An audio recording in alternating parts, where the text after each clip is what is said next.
Hi folks, welcome back to the workshop. My name's Brent. What I have here is my 100 by 125 millimeter spiral segmented block from Whitehill Tools in the UK. I've had this block for a couple of years now, and it is an absolutely integral component of my tooling collection for general milling. Now, this block has some unique features that were very important in my purchasing decision, and I've gotten a lot of questions on social media about this block. So what I thought I'd do is put together a quick video where I talked about some of the features of this block, and I'll show you a couple of ways that I've been using it a lot lately. So as you can see by the pitch and sawdust buildup, I've used this block a lot over the last couple of years. Okay, these are called a spiral segmented block because the cutting edge is divided up into multiple smaller segments by these four-sided carbide inserts. More on those in a minute. And they're called a spiral block because they're arranged in a spiral pattern around the block. This particular block has 4 rows of cutters. Now, the way it works is the cutting circle for each one of these carbide inserts is partially overlapped by the next cutter around the cutter block. So essentially what that means is for every position along the block, you have multiple cutters that are doing the job. Now, all that together means you have excellent chip evacuation. In other words, the chip leave the cutting area very quickly. Also, you have much smaller chips, and these are known for being very quiet cutter blocks. But the two things that these blocks are really well known for is exceptional cut quality in challenging grain, but also for how easy it is to rejuvenate the cutting edge. Now, these four-sided carbide inserts, they last a long time, but if you ever do dull one of them or you get a little nick out of them from debris in your material or something like that, in order to rejuvenate the edge, all you need to do is back out this screw, turn it 90 degrees, torque it back down again properly, and you're good to go. Okay, so there are a few unique things that I really liked about this block and were really important to my purchasing decision. First of all, notice these 2 spurs on the top. This means that you can use this block as an excellent rabbeting or rebate block, and these spurs will give you nice, clean inside corners. Not all of these blocks have that. Also, you notice the top of this block is recessed. That means that you can actually flush mount this on the top of a spindle and use it for tenoning. Now, I have a lot of tooling available for tenoning. I've done a video that describes some of the different options. I'll post a link to it in the description down below. So I already have a lot of tenoning tooling, but it sure is nice to have another bit of kit in the tooling collection that can do that for me. Now, Whitehill sells these in many different sizes, but this block is just about 5 inches tall, which is taller than most of them, and I'm using this to help me with 4-inch brace stock on my timber framing side of what I do. So the 5-inch block was really important to me, and not many of them out there are this tall. Now, the most important feature of this block to me is the man rating you see stamped on there. That man rating means that this block meets all of the low kickback and chip limiting requirements for use on manually operated machines like a shaper, and yes, even a shaper with a power feeder, in Europe. This is a tremendous safety feature that is not found on all the blocks out there of this style. Now, we've talked about this a fair amount in the past, so I'm only going to go over it really quickly, but essentially what that means is this block is much less likely to kick back on you. If it does ever kick back, it will have a lot less energy in the component that gets kicked, but also if you ever get your hand in there, it is much less likely to pull your hand in. That makes a difference between a laceration on the end of your finger and something much more serious.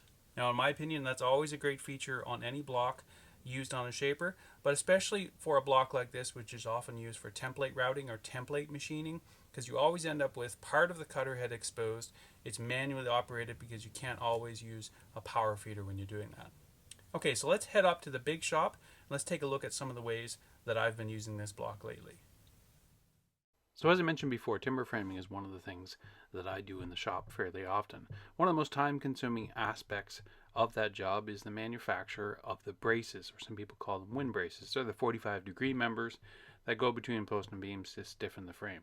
Now, depending on the size of the building, this can be anywhere from 50 to 80 braces, and it takes a long time.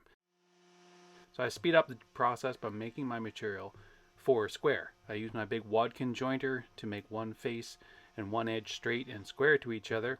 Then I plane the opposite wide face on my thickness planer to make it parallel. But the equipment that I would use to machine the other edge parallel is not currently in service, so I'm using what's called an outboard fence on the big shaper. Now, use of an outboard fence requires care and proper technique, and could really be a video all on its own, But among many other uses, it can be used to machine stock parallel to the opposite edge to precise dimensions and square. I use the track from my bolt-on sliding table attachment along with the tall Whitehill block to do exactly this, and it worked perfectly.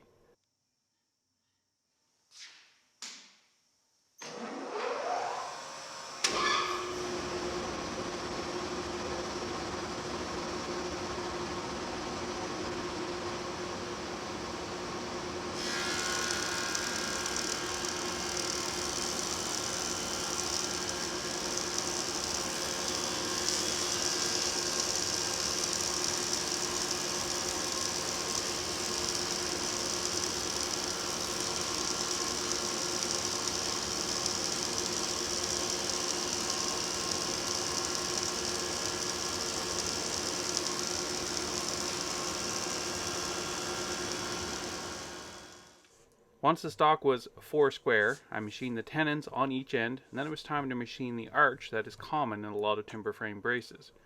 I traced the pattern, cut it slightly oversized on the bandsaw, and used the tall Whitehill block with a matching bearing to pattern mill the arch smooth and consistent.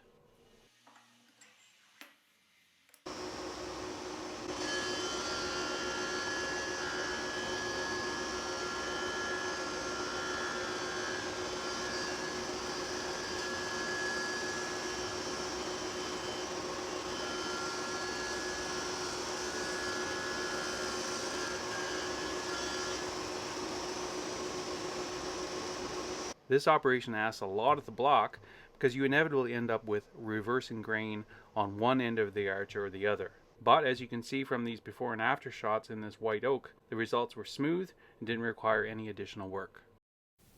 So this block has worked out very well for me and has been a huge time saver, even with just the timber framing brace production side of what I do, and I'm sure it'll come in handy in many other operations down the line. The timber frame braces that I'm using on the outside of my new workshop are actually going to include some tracery that will have some tight inside corners. I'm going to pattern mill that with the smaller version of this block that Whitehill sells. I'm sure it'll work out just as well too and be extremely helpful in speeding up that operation. If you found this video helpful, please hit the thumbs up. Thanks very much for watching, and we'll see you next time.